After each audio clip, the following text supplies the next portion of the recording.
Hello everyone, welcome to back my channel. I hope everyone is having a wonderful day. Before starting the video, please go ahead and hit the subscribe button and give this video a thumbs up. WWE Backlash is officially in the books. The premium live event was highly criticized for several reasons. It was headlined by John Cena and Randy Orton. Both legends put on an entertaining match for the crowd. Despite some great moments, the event left a bad taste in several fans' mouths. Now that Backlash is over, fans are eagerly awaiting AEW Beach Break, a special edition of Dynamite. The crowd has been enjoying the recent weekly shows in 2025. With good stories in wrestling, they cannot wait for what goes down this Wednesday. Jon Moxley and Samoa Joe will likely headline the special event with the AEW World Championship on the line. Backlash wasn't a top-tier PLD, as it had a lackluster card and barely contained any major stories. Let's take a look at what Tony Khan must learn from WWE's mistakes and avoid while booking Beach Break. Backlash featured 5 matches, and WWE could have fit in a couple more or at least one more contest. Several top stars were once again left out of the card, including recently crowned World Heavyweight Champion Jey Uso. While stars such as Cody Rhodes and Roman Reigns are on hiatus, Jey Uso should have brought his rivalry with Seth Rollins and Braun Breaker to the big stage and had a tag team match alongside Sami Zayn, who was also attacked by Rollins and Breaker. It seems like WWE missed a few opportunities to make Backlash a more sensational event than it already was. Dynamite's Beach Break edition already consists of 4 matches in a 2-hour show. Also, a segment featuring MJF and the Hurt Business will be presented. It seems like the flagship show will be filled with action.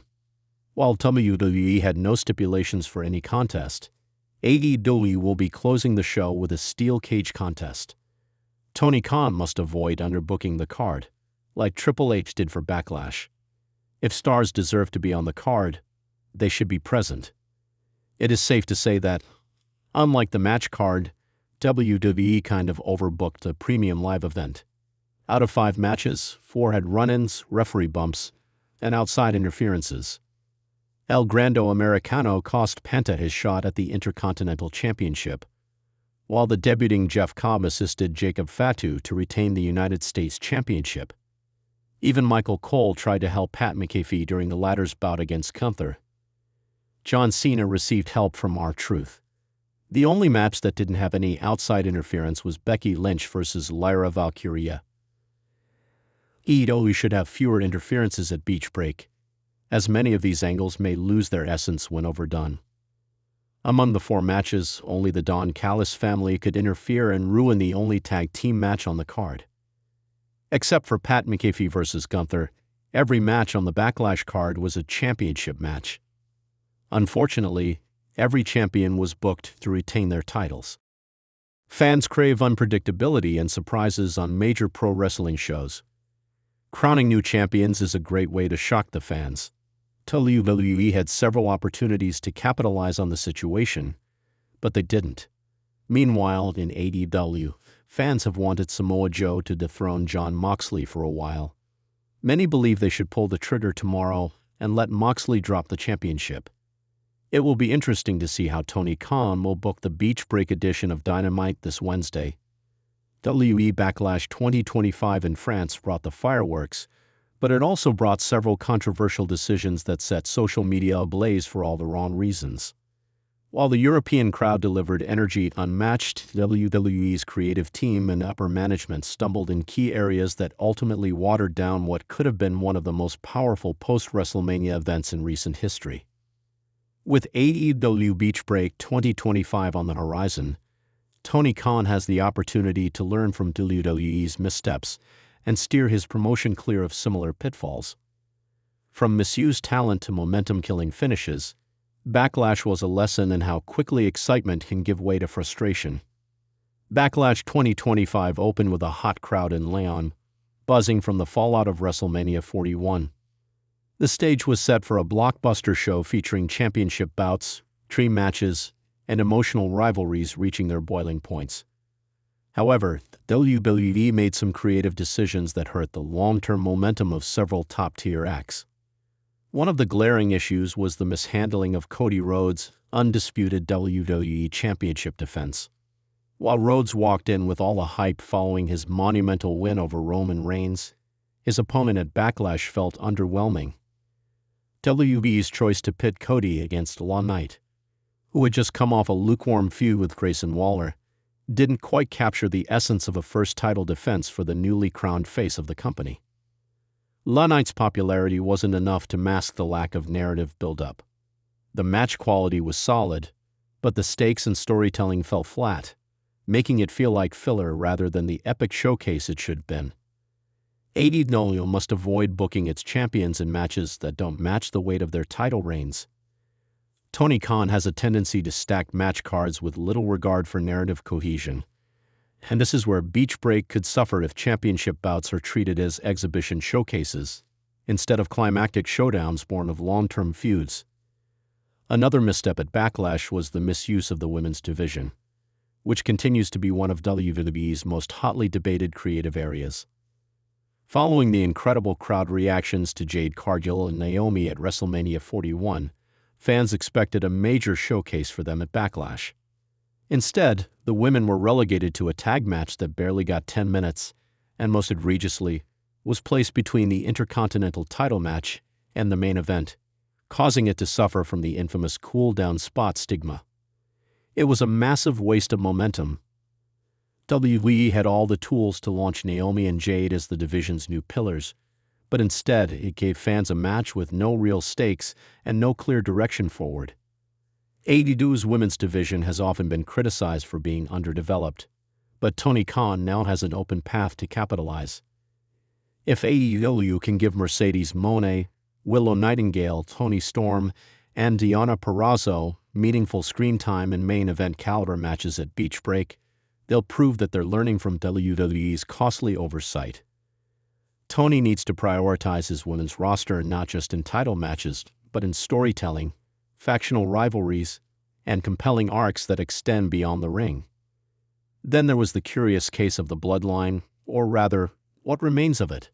With Roman Reigns temporarily off television, Solo Sikoa was expected to step into the power vacuum and create intrigue about the group's next chapter. WWE teased dissension and a possible new enforcer in Jacob Fatu, who was seen backstage at Backlash but never made a formal debut.